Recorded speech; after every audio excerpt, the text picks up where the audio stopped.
अच्छा लग रहा है, अल्लाह का शुक्र है, वो ऐसे ही खेलती रहे।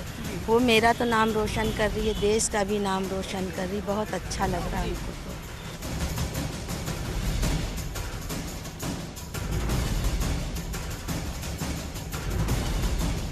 मेरे लिए तो बेटी भी वो है, बेटा भी वो है। बेटे और बेटे में कोई फ़र्क नहीं होता है। मेरी बेटी भी तो बेटे का मुकाबला कर रही है इस टाइम पे। चुप्पे चुप्पे ट्रायल भी दे दिया उसने, केडी सिंह का। मेरे से चोरी से जब उसका चयन होता है तब वो कहती है कि मेरी बड़ी लड़की फ़राह है। उसने चुप्पे से मेरे से कहा मम्मी जाने दो, इसका भी करियर बनने दो। तो फिर मैंने कहा अच्छा ठीक है जाओ, फिर खेलने लगी वो।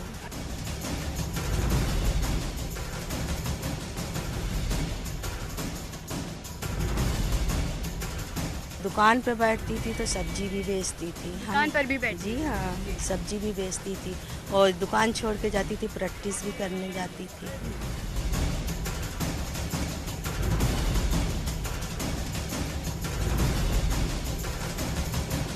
मेरी खुशी का तो कोई ठिकाना ही नहीं था। मैंने तो कभी सपने में भी नहीं सोचा था कि मेरी बेटी ऐसा कर सकती है। मुझे तो बाद में बहुत अच्छा लगा भैया।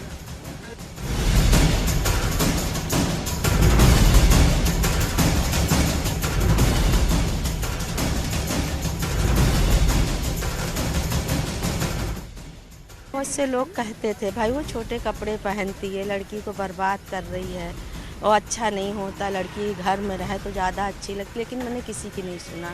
मैंने कहा खेल रही है खेलो।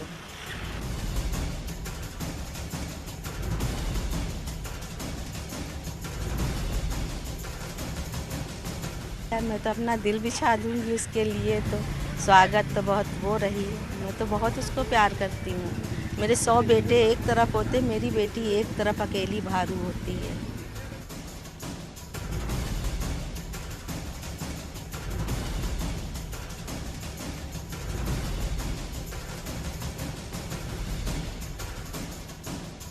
दुकान है, बस जो कुछ उठाते यही दुकान उठाती है भैया।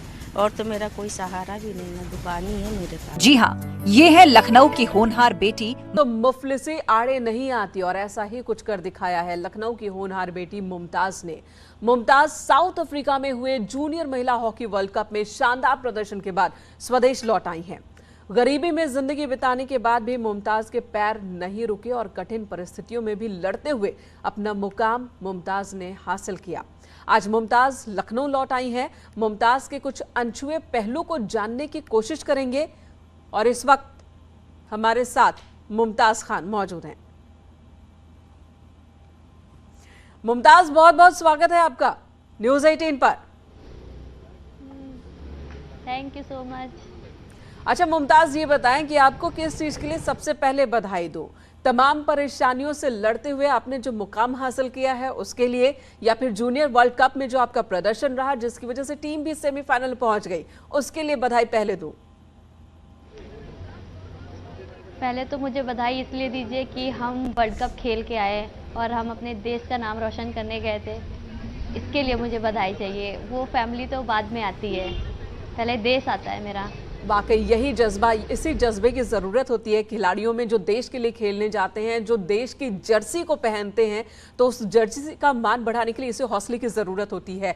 मुमताज़, जानना चाहूँगी, अभी आपकी स्टोरी हमने देखी और बहुत सारे लोगों की दिलचस्पी है, खासकर उन लड़कियों की दिलचस्पी अब और बढ़ जाएगी जो कहीं ना कहीं परेशानियों में घिरी रहती हैं, लेकिन उन्हें अपने सपनों को पाना है। कैसा था ये सफ़र? आपने सब्जी भी बेची, घर में मदद भी की और अपने सपनों को भी पूरा किया। अभी तक का सफ़र कैसा? लाइफ में तो बहुत सारी प्रॉब्लम आती है और प्रॉब्लम आना तो अच्छी चीज़ है। प्रॉब्लम नहीं आएगी तो हम फेस कैसे करेंगे, हम अच्छी चीज़ है या बुरी चीज़ है।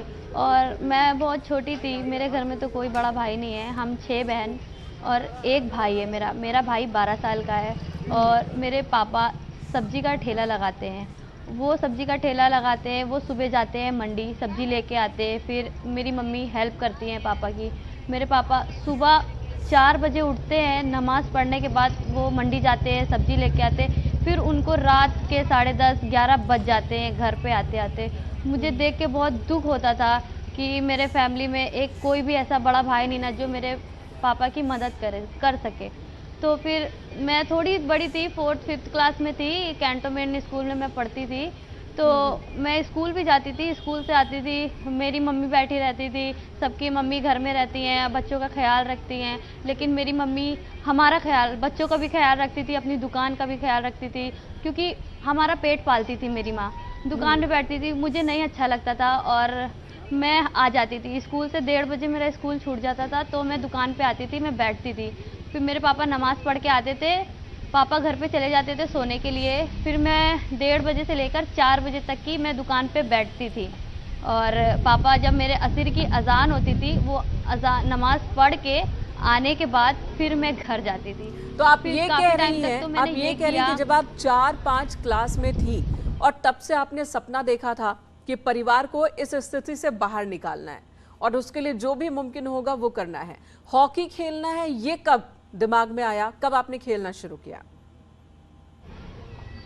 हॉकी तो मैं 6th क्लास में थी, तो माध्यमिक विद्यालय आर्य बाजार कैंट लखनऊ में एक स्कूल है, जिधर से मैं पढ़ी हूँ, मैंने 12th पास किया है। तो इधर हॉकी होती थी और काफ़ी अच्छी हॉकी होती थी, लड़के लड़कियाँ काफ़ी सारे लोग करते थे।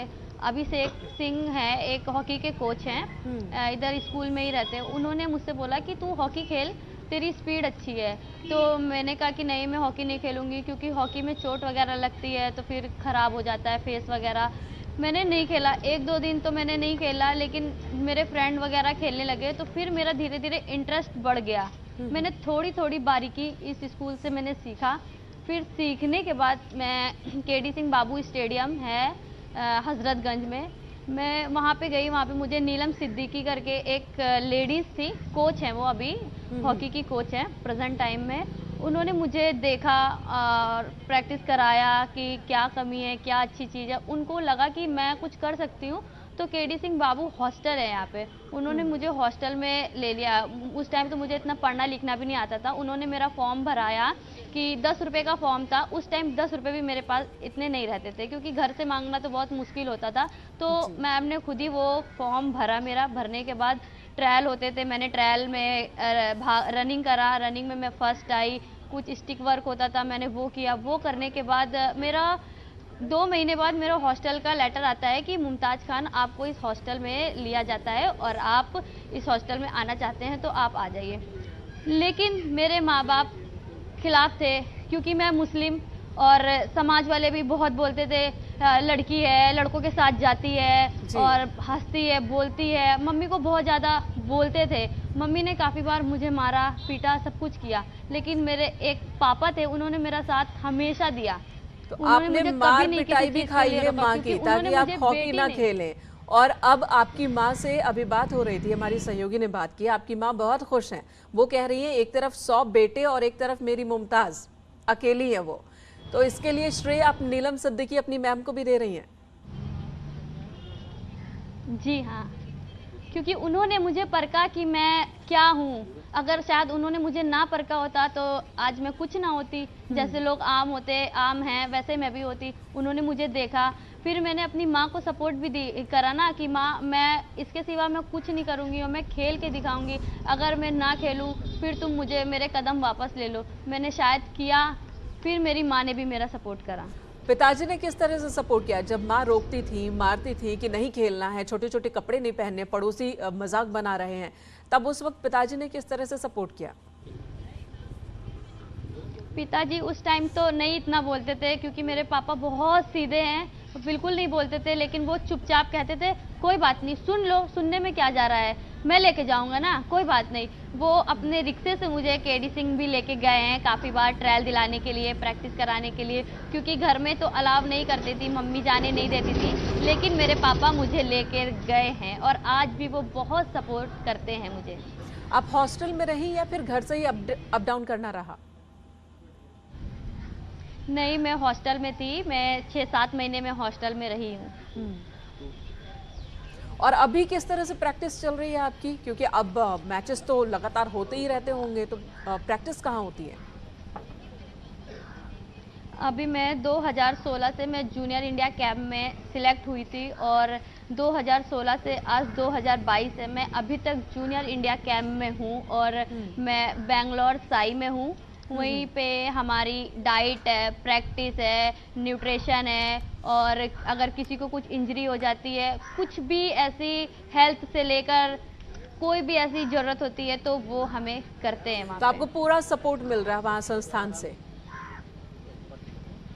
हाँ, वहाँ पे मुझे किसी चीज़ की कमी नहीं होती। बस एक चीज़ की कमी होती है कि मैं फैमिली से दूर हूँ, लेकिन बाकी मुझे किसी चीज़ की कमी महसूस नहीं होती है। आप अपने जैसे दूसरी बच्चियों को क्या कहेंगी, किस तरह से वो अपने सपनों को पूरा करें? क्योंकि लड़ाई एक तरफा नहीं होती, घर पे लड़ाई होती है अलग, समाज वालों से लड़ना होता है अलग, परिस्थितियों से लड़ना होता है वो अलग। बाधाएं तो हमारे बीच में आएंगी, अब वो हमें चूज करना है, हमें निकलना है या हमें वहीं पे रहना है। दुनिया तो का काम है बोलना। जो अच्छी चीज है वो सुनो, जो बुरी चीज है ठीक है उस टाइम उनका सुन लो, उनको ये फील मत कराओ कि हम मैं बोल रहे हो तो अपना सुन नहीं रही है, सुन ठीक लो, है, लेकिन लेकिन करना जो तो हमें वही है लक्ष्य ना। रखा है उस हमें तो अपना लक्ष्य को गोल जरूर सेट हासिल करना है। मुमताज, बहुत अच्छा लगा आपसे बात करके और वाकई बहुत साहस और धैर्य दोनों की ही जरूरत है। जिस तरह से आपने अपने सपने को पाया है, बहुत बहुत शुक्रिया हमसे बात करने के लिए न्यूज़ 18 पर। और मुमताज ने जिस तरह से अपने सपनों को पाया है, एक बार फिर उन्हें बधाई और साथ ही प्रेरणा मुमताज बाकियों के लिए भी। एक ब्रेक के लिए रुकेंगे, तुरंत लौटते हैं।